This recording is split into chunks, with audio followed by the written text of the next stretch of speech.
Hello friends, जैसा कि आपको पता है कि दुबई में 24/7 का 24 आवर्स का जो लॉकडाउन चल रहा था और जिसकी जो लास्ट डेट है वो 18 अप्रैल थी। पहले जो लॉकडाउन था वो 4 अप्रैल तक था, बाद में उसको बढ़ा के 2 वीक्स के लिए 18 अप्रैल तक बढ़ा दिया गया था।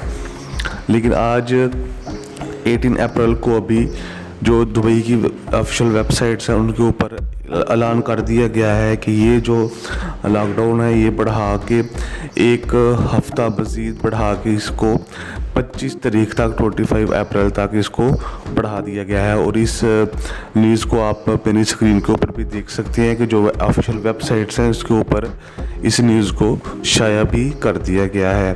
ये एक नई अपडेट थी जो आपके साथ शेयर की है। ऐसी और नई अपडेट वीडियोस देखने के लिए गौहर इन्फो को सब्सक्राइब कर लें और साथ बेल वाले आइकन पर भी प्रेस करें ताकि जो अगली आने वाली वीडियो है उसका नोटिफिकेशन भी आपके पास सबसे पहले पहुंच सके।